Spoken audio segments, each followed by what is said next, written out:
Welcome back everyone, this is PyProTech. So today in this video, obviously by the title, I am telling you guys I'm just going to show you the week 3 answers of programming and data structures and algorithms using Python. So obviously we were assigned a week 3 programming assignment, and the answer for this is here, right here. I'll have the code in the link in the description below. It will be shared through my Google Drive. It will be in a PDF where you can just copy it. I will have it accessed for everyone. Anyone can see it and anyone can just open it and then copy paste it.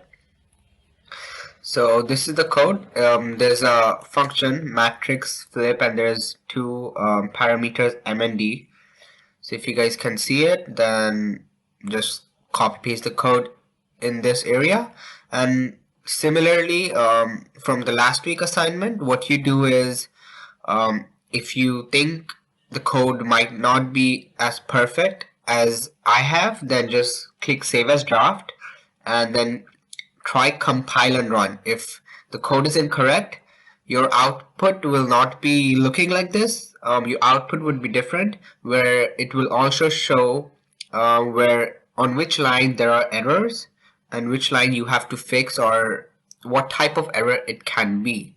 So if your code is completely perfect with no errors, your table should look like this.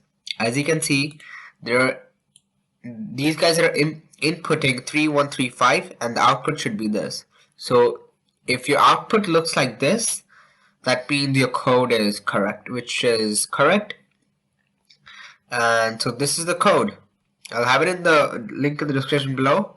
And for those people who need answers or any doubts you guys have regarding Python, I have it in my playlists, which is Python course for beginners. If you guys need anything or want to ask something, I will surely be there to guide you.